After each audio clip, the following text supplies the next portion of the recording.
মাটির গন্ধ কি কখনো আপনাকে ডেকেছে? এমনভাবে যেন ভেজা মাটির নিচে কেউ নিঃশ্বাস নিচ্ছে। এই গল্পটা সেই রাতের, যেদিন গ্রামের নিস্তব্ধতা হঠাৎ ভারী হয়ে উঠেছিল। আর একটা চিঠি খুলতেই বুঝে গিয়েছিলাম কিছু কবর ঠিকমতো চাপা পড়ে না। এরকমই একটি ভয়ঙ্কর ভৌতিক কাহিনী নিয়ে আমাদের আজকের গল্প চিঠির খামে মাটি। আমাদের গ্রামে একসময় ডাকপিয়ন ছিল শম্ভু কাকা। বয়স 50-এর কাছাকাছি। মানুষটা চুপচাপ, নিজের মতো। কারো বাড়িতে চিঠি দিলে একটু দাঁড়িয়ে কথা বলতো, খোঁজ নিত। কিন্তু একটা বাড়িতে সে কখনো ঢুকতো না। গ্রাম থেকে একটু দূরে ধান ক্ষেত পেরিয়ে কাঁচা রাস্তার শেষে একটা পুরনো টিনের ঘর। সেই ঘরে থাকতো এক বৃদ্ধা, নাম হরিমণি। গ্রামের লোকজন বলতো বৃদ্ধা নাকি একটু অদ্ভুত, কারোর সঙ্গে মেশে না। তবু শম্ভু কাকা নিয়ম করে তার জন্য চিঠি নিয়ে যেত। আশ্চর্যের বিষয়, হরিমণির নামে প্রায়ই চিঠি আসতো, কিন্তু কেউ কখনো তাকে চিঠি লিখতে দেখেনি। একদিন দুপুরে শম্ভু কাকা চিঠি দিতে গিয়ে ফিরে এলো অস্বাভাবিক চুপচাপ হয়ে। চায়ের দোকানে বসে শুধু বলল, ও বাড়িটার কিছু ঠিক নেই। আমরা জিজ্ঞেস করলাম, কেন কাকা? সে ফিস করে বলল, আজ দরজাটা খুলল না। কিন্তু ভেতর থেকে কে যেন বলল, চিঠিটা মাটির নিচে রাখো। সবাই হেসে উড়িয়ে দিল, ভাবল বৃদ্ধা হয়তো অসুস্থ। কিন্তু পরের দিন খবর এলো হরিমণি 3 দিন আগেই মারা গেছে। গ্রামে একটু শোরগোল পড়ে গেল। সবাই বলল, তাহলে শম্ভু কাকা কার সঙ্গে কথা বলেছে? শম্ভু কাকা নিজেও অস্থির হয়ে পড়ল, কিন্তু চিঠি আসা বন্ধ হলো না। প্রতি সপ্তাহে একটা করে চিঠি আসতে লাগলো হরিমণির নামে। ডাকঘরের নিয়ম, যার নামে চিঠি তার ঠিকানায় পৌঁছে দিতে হবে। ভয়ে ভয়ে আবার গেল শম্ভু কাকা।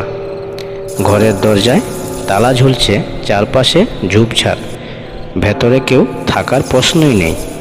তবু সে খামটা দরজার সামনে রাখতেই পেছন থেকে ঠান্ডা একটা গলা, মাটির নিচে রাখো ওখানে।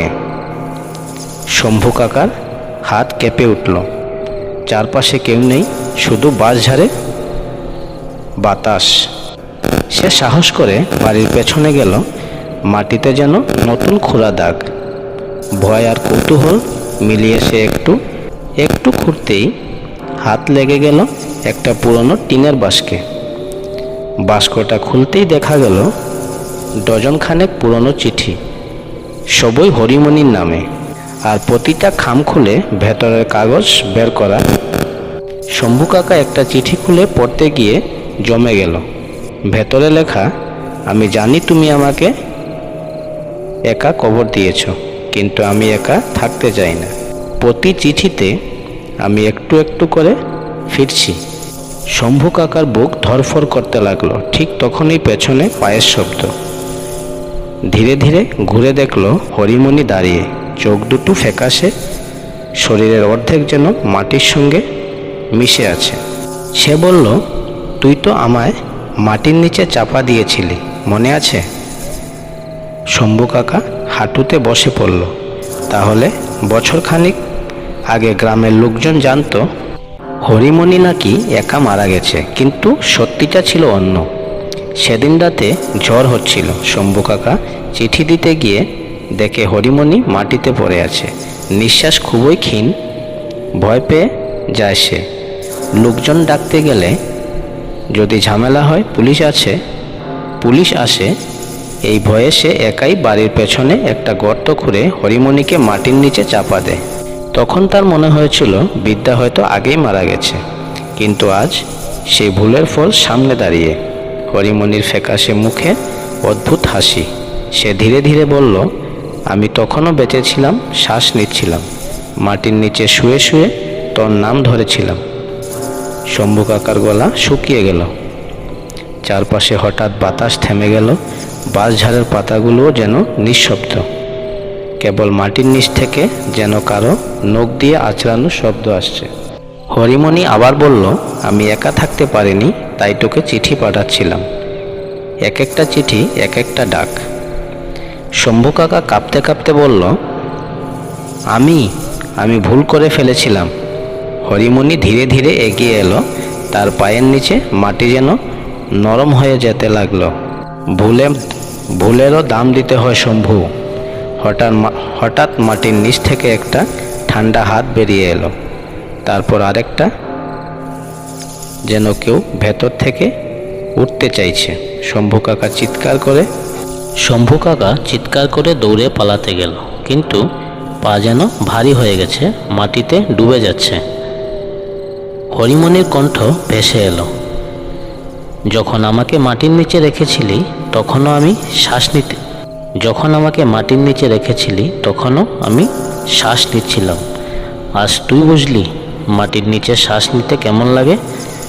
পরদিন সকালে গ্রামের কয়েকজন লোক ধান ক্ষেতের পাশ দিয়ে যেতে যেতে অদ্ভুত দৃশ্য দেখল। হরিমণির বাড়ির পেছনের মাটি নতুন করে খোঁড়া, আর তার পাশে পড়ে আছে শম্ভু কাকার ব্যাগ, ছেঁড়া চিঠির খাম ছড়িয়ে। কিন্তু শম্ভু কাকা নেই।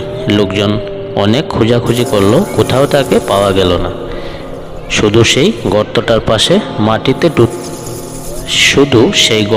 পাশে মাটিতে দুটো হাতের দাগ ছিল, যেন কেউ শেষ মুহূর্তে মাটি আঁকড়ে ধরেছিল। তারপর থেকে আজও গ্রামের ডাকঘরে একটা অদ্ভুত চিঠি আসে। খামের উপরে লেখা থাকে, হরিমণি দেবী, পুরনো টিনের ঘর, ধান ক্ষেতের শেষ মাথায়। আর যারা খামটা হাতে নেয় তারা বলে খামটার ভেতর থেকে নাকি ভেজা মাটির গন্ধ আসে। আর খুব মন দিয়ে শুনলে মনে হয় কেউ যেন ধীরে ধীরে শ্বাস নিচ্ছে। তাহলে গল্পটি এখানেই সমাপ্ত হচ্ছে। গল্পটি আপনাদের কেমন লাগলো কমেন্টে জানাতে ভুলবেন না। যদি ভালো লাগে তাহলে লাইক, কমেন্ট, শেয়ার এবং চ্যানেলটি সাবস্ক্রাইব করে রাখবেন, যাতে এ ধরনের গল্প প্রতিনিয়ত পেতে পারেন। সবাই ভালো থাকবেন। আজকের জন্য বিদায় নিচ্ছি। ধন্যবাদ।